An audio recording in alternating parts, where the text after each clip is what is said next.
mungkin topik ini sudahlah bukan hal baru lagi. Kita semua tahu bahwa semua mata dunia tertuju pada hasil penelitian Profesor Arício Santos, seorang ahli geologi dari Brasil yang menyatakan bahwa misteri peradaban surga Atlantis yang dipaparkan oleh Plato adalah Indonesia. Saya tertarik menjadikannya bahan diskusi, karena adanya seorang putra bangsa Indonesia sendiri yang mengkritisi penemuan ini. Beliau adalah Profesor Riset Harry Truman Simanjuntak dari Pusat Arkeologi Nasional Kementerian Pendidikan dan Kebudayaan yang menyatakan, sayang sekali, kita sebenarnya menginginkan piramida dan Atlantis itu ada di negeri ini, tapi kenyataannya tidak ada bukti arkeologi, sehingga kita juga tidak ingin mengada-ada. Ya, di sini, kita akan menjungkir balikan logika video-video sebelumnya. Jika sebelumnya apa-apa dari Nusantara, sekarang, Nusantara bukan apa-apa, apalagi Atlantis.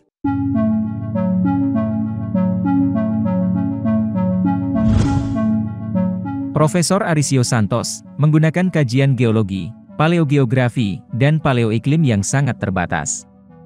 Disinilah titik kelemahannya. Dia tidak menggunakan kajian arkeologi, bahkan Santos belum pernah berkunjung ke Indonesia. Inilah diantaranya, yang menyebabkan banyak kerancuan dalam pendapat Santos, soal lokasi Atlantis yang hilang itu. Dalam menanggapi pendapat adanya peradaban Atlantis 12.000 tahun lalu, dan piramida 4.000 tahun lalu di Nusantara, Harry Truman Simanjuntak memberikan dua alasan penolakannya. Pertama, kerangka waktu kemunculan peradaban keduanya, bertentangan dengan bukti-bukti arkeologis. Bahwa kurun waktu 12.000 sampai 2.000 tahun lalu, belum ada peradaban di Nusantara ini. Yang ada, baru kehidupan berburu dan meramu. Menurut Harry, kesimpulan Santos tidak tepat, karena peradaban modern di daerah tersebut baru muncul 6.000 tahun yang lalu. Sebaliknya, Santos masih berpegang pada 11.600 tahun lalu. Pada era tersebut, peradaban manusia masih pada fase Mesolitikum. Pada masa ini, peralatan yang digunakan masih terbuat dari batu seadanya. Memasuki 8.500 tahun lalu, muncul masa Neolitikum, tetapi tetap belum bisa dibilang maju. Kedua, Nusantara tidak mengenal bentuk piramida, namun nenek moyang kita membangun punden berundak untuk sarana menghormati roh leluhur. Budaya megalitik sendiri, baru berkembang sekitar awal Masehi, dan terus berlanjut hingga jauh ke zaman sejarah. Sedangkan, Bapak Arício Nunes dos Santos, juga memiliki opininya tersendiri. Selain paparan tadi, beliau juga melengkapinya dengan bukunya, Atlantis The Lost Continent Finally Found, di mana, buku ini sewaktu ditanyakan ke Amazon.com, hanya dalam seminggu langsung habis tidak bersisa. Bukunya ini terlink ke 400 buah situs di internet, dan websitenya sendiri menurut Santos, selama ini telah dikunjungi sebanyak 2.500.000 visitors. Tentunya ini adalah iklan gratis untuk mengenalkan Indonesia secara efektif ke dunia luar, yang tidak memerlukan dana 1 sen pun dari pemerintah Republik Indonesia. Seharusnya kita berterima kasih kepada beliau. Arício Santos secara tegas menyatakan, bahwa lokasi Atlantis yang hilang sejak kira-kira 11.600 tahun yang lalu itu, adalah di Indonesia. Selama ini, benua yang diceritakan Plato 2.500 tahun yang lalu itu, adalah benua yang dihuni oleh bangsa Atlantis, yang memiliki peradaban yang sangat tinggi, dengan alamnya yang sangat kaya, yang kemudian hilang tenggelam ke dasar laut oleh bencana banjir dan gempa bumi, sebagai hukuman dari Yang Maha Kuasa. Kisah Atlantis ini dibahas dari masa ke masa, dan upaya penelusuran terus pula dilakukan, guna menemukan sisa-sisa peradaban tinggi yang telah dicapai oleh bangsa Atlantis itu. Profesor Santos mengatakan, bahwa dia sudah meneliti kemungkinan lokasi Atlantis selama 29 tahun terakhir ini. Ilmu yang digunakan Santos dalam menelusur lokasi Atlantis ini, adalah ilmu geologi, astronomi, paleontologi, linguistik, etnologi, dan komparatif mitologi. Pencarian dilakukan di Samudera Atlantik, Laut Tengah, Karibia, sampai ke Kutub Utara. Pencarian ini sama sekali tidak ada hasilnya, sehingga sebagian orang beranggapan bahwa yang diceritakan Plato itu hanyalah negeri dongeng semata. Profesor Santos yang ahli fisika nuklir ini menyatakan bahwa Atlantis tidak pernah ditemukan karena dicari di tempat yang salah. Lokasi yang benar secara meyakinkan adalah Indonesia. Sementara itu, tim bencana katastrofik Purba memperkirakan, situs Gunung Padang dibangun sekitar 5.500 hingga 10.000 tahun sebelum Masehi. Dengan demikian, umur situs tersebut lebih tua daripada piramida di Mesir yang hanya sekitar 2.560 sebelum Masehi, dan situs Machu Picchu di Peru yang hanya sekitar 1.440 sebelum Masehi.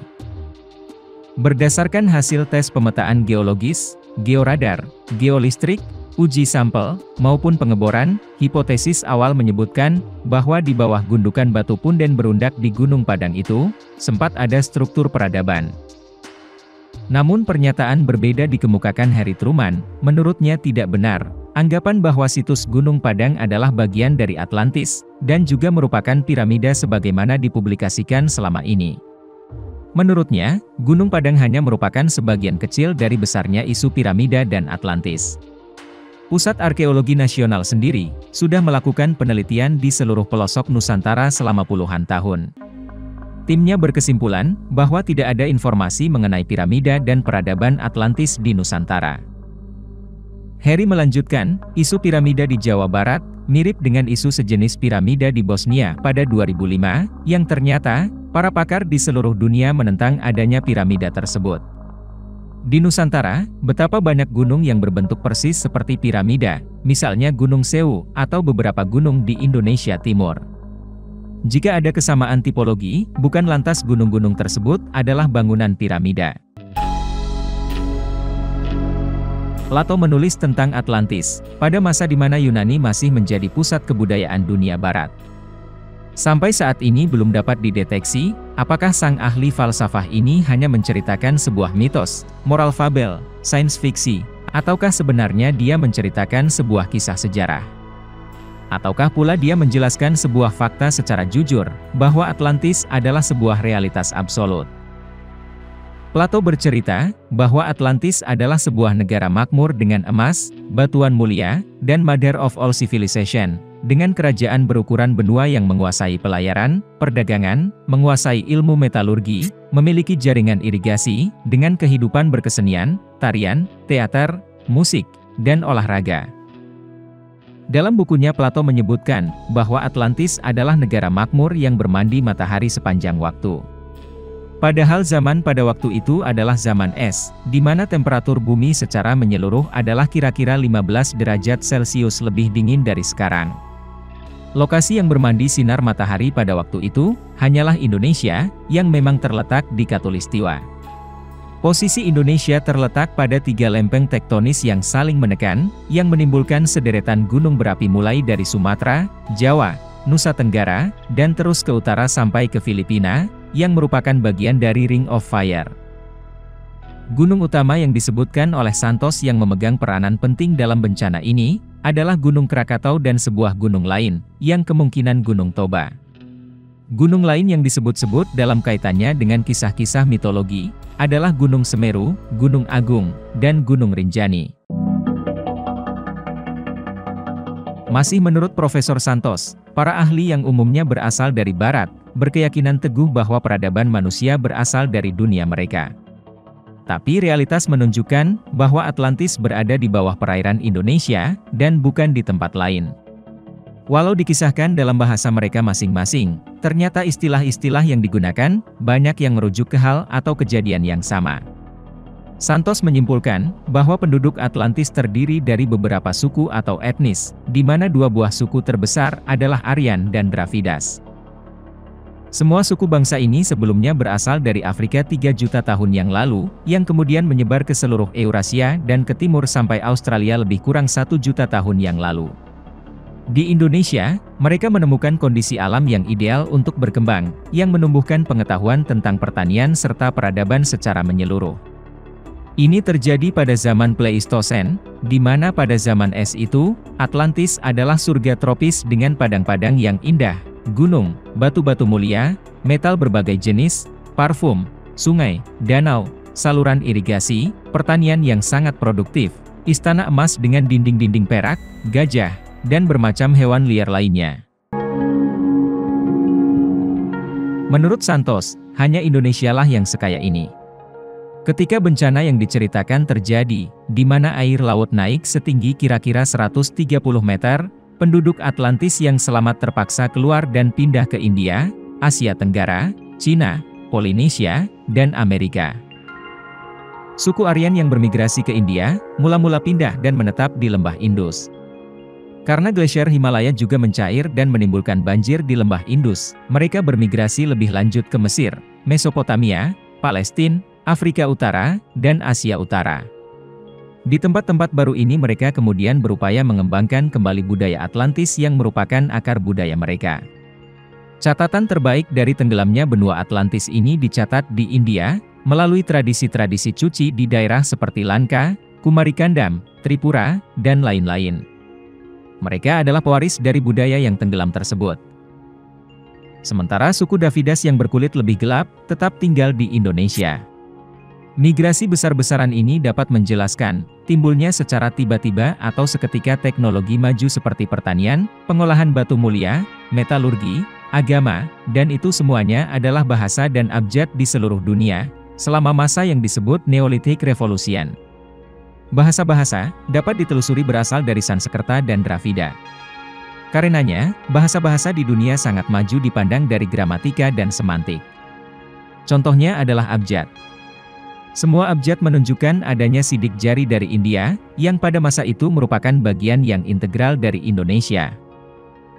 Dari Indonesialah, lahir bibit-bibit peradaban yang kemudian berkembang menjadi budaya lembah Indus, Mesir, Mesopotamia, Haiti, Yunani, Minoan, Crete, Roma, Inka, Maya, Aztec, dan lain-lain.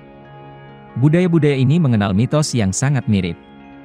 Nama Atlantis di berbagai suku bangsa disebut sebagai Tala, Attala, Patala, Talatala, Thule, Tolan, Aztlan, Tlulok, dan lain-lain. Itulah ringkasan teori Profesor Santos yang ingin membuktikan bahwa benua Atlantis yang hilang itu sebenarnya berada di Indonesia. Bukti-bukti yang menguatkan Indonesia sebagai Atlantis dibandingkan dengan lokasi alternatif lainnya, disimpulkan Profesor Santos dalam suatu matriks yang disebutnya sebagai checklist. Kemajuan teknologi masa kini seperti satelit yang mampu memetakan dasar lautan, kapal selam mini untuk penelitian, sebagaimana yang digunakan untuk menemukan kapal Titanic, dan beragam peralatan canggih lainnya, diharapkan akan mampu membantu mencari bukti-bukti pendukung yang kini diduga masih tersembunyi di dasar laut di Indonesia. Jika memang semua itu benar, sebagai warga Nusantara tentu kita semua bangga dengan penemuan ini. Apapun yang diungkapkan para ahli dan para ilmuwan, kita semua berharap bahwa forum ilmiah ini berbeda dengan forum politik. Politik kadang menemui deadlock karena unsur kepentingan pribadi. Namun ilmiah itu bersifat netral, asal kita bisa berpikiran terbuka, apapun perbedaan pendapat itu akan ada jalan keluarnya. Dan kalau masih ada yang beranggapan bahwa kualitas bangsa Indonesia sekarang sama sekali tidak meyakinkan untuk dapat dikatakan sebagai nenek moyang dari bangsa-bangsa maju yang diturunkannya itu, maka sangat penting bagi kita untuk selalu bersikap positif, berpikiran terbuka dan tetap eling lan waspodo, bahwa ini adalah suatu proses maju atau mundurnya peradaban yang memakan waktu lebih dari ribuan tahun.